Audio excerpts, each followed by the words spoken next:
Voici, mes frères, quelques annonces. D'abord, la naissance de la petite Colette chez monsieur et madame Chomard. Et oui, la vie continue, ne l'oublions pas. En ces temps de confinement, nous savons les gestes de charité que certains font les uns pour les autres au sein de notre communauté, en faisant les courses pour les personnes plus fragiles, par des appels téléphoniques de soutien, par des intentions de messe qui sont demandées en faveur de toute la communauté, par les prières de beaucoup qui s'unissent au moment des messes diffusées et au moment des chapelets. Nous savons aussi la belle charité et les belles vertus vécues en famille et ce que cela représente d'amour, de patience et de nombreux petits sacrifices quotidiens pour vivre tous ensemble tout le temps. Nous sommes fiers de vous. Continuez. Parmi les nouvelles de la diaspora, plusieurs personnes de notre communauté ont désormais des parents infectés par le virus. Alors on prie pour ces personnes atteintes et pour nos amis qui sont évidemment dans une certaine angoisse. Pour les offices sacrés de la Semaine Sainte, comme vous le supposez hélas, le confinement sera encore en cours et nous serons privés des solennités liturgiques. Mais nous mettrons tout en œuvre pour diffuser les offices afin que vous participiez à ce sommet de notre foi que sont les rameaux, le jeudi saint, le vendredi saint et la grande vigile pascale.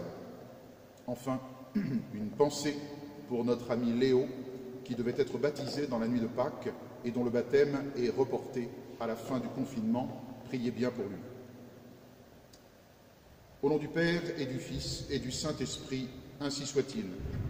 Mes très chers frères, je vous parle aujourd'hui, comme avant moi, d'autres pasteurs ont parlé à leurs fidèles dans d'autres temps de troubles et de misère que l'Église avait déjà eu à subir.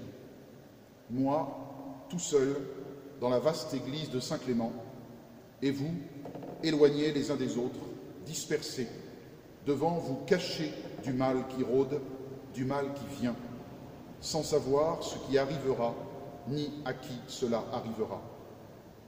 Ainsi, aujourd'hui, par les circonstances que nous traversons, notre propre histoire rejoint l'histoire de ceux qui nous ont précédés et dont nous lisions jusque-là les chroniques édifiantes dans les livres.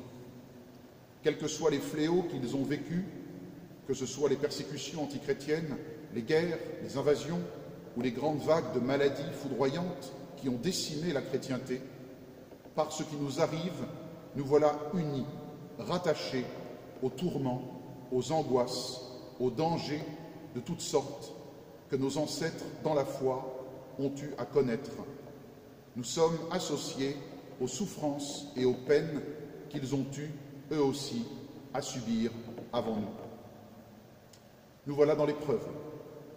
Aujourd'hui, premier dimanche de la Passion et 13e jour du confinement mondial. Nous sommes comme insérés étrangement dans les mystères douloureux du chapelet.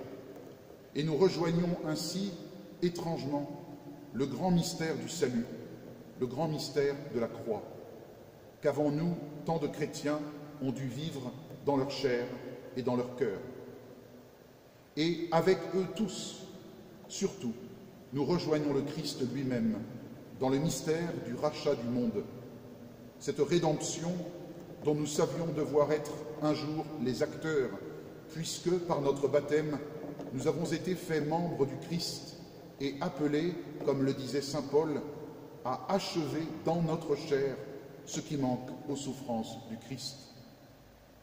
Nous rejoignons donc le Christ au moment même où la liturgie nous fait entrer dans le temps de sa passion et qu'un voile violet vient recouvrir désormais les statues et les crucifix, afin de cacher pour un temps seulement la joie et la gloire pour lesquelles nous sommes faits et qui sera un jour notre récompense.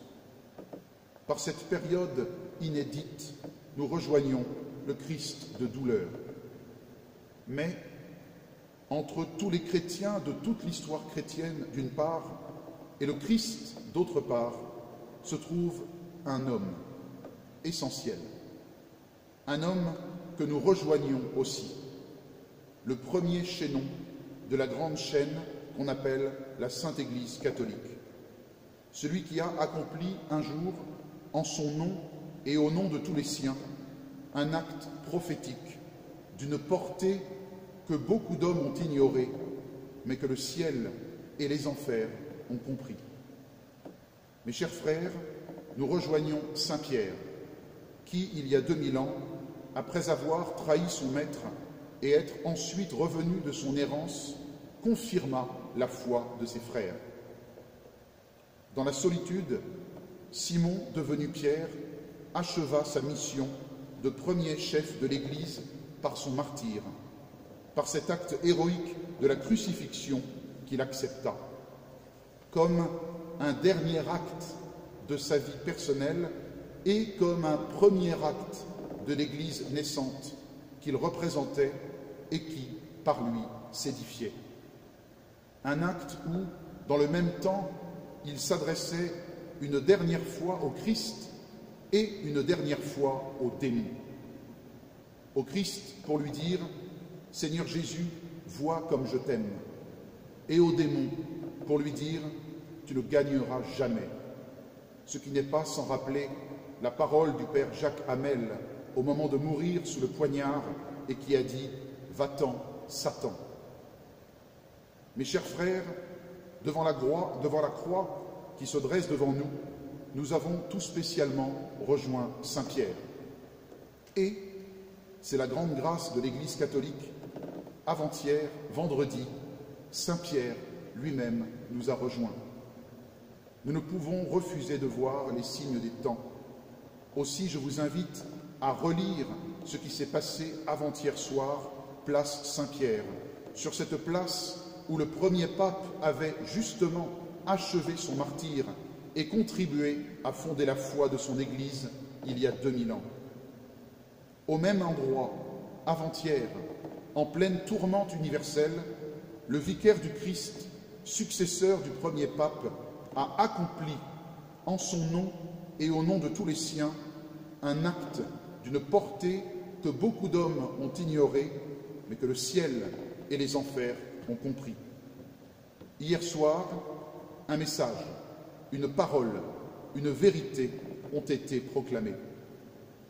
Dans la solitude d'une place Saint-Pierre vide, comme dans un décor apocalyptique, notre Saint-Père, en plein désespoir mondial, a redit « Ô Christ, Seigneur Jésus, vois comme je t'aime » et au démon, il a redit « Tu ne gagneras jamais ». Hier soir ont été dressés solennellement les 3 blancheurs dont saint Jean Bosco avait fait le rêve prophétique. Dans la bataille eschatologique que nous menons pour le salut de l'Église et le salut du monde, ont été réunis avant-hier soir l'Eucharistie, la Sainte Vierge Marie et le souverain pontife.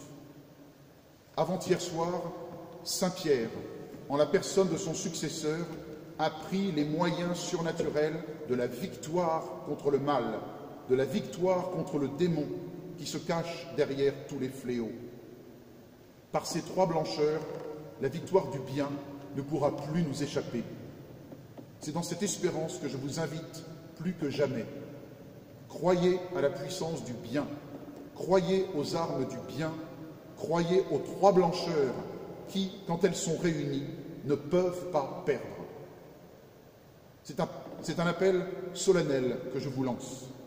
Aussi, en plus d'accepter votre part douloureuse, en plus de participer avec patience à la passion de l'Église souffrante, n'oubliez pas de participer à l'effort de guerre de l'Église militante.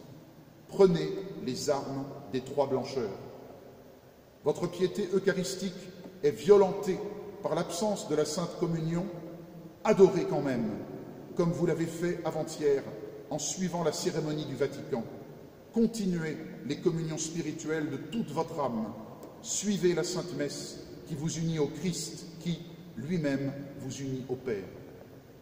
Votre piété mariale doit aussi continuer, comme vous en avez été invité avant-hier à Rome, par la vénération que le pape a faite de la Sainte Vierge Marie, Salus Populi, ce tableau que nous sommes allés honorer l'an dernier avec les élèves de 3e du cours Charlier. Continuez le chapelet, si possible en famille, comme le grand moyen de développer votre vie spirituelle. Et enfin, priez pour le pape.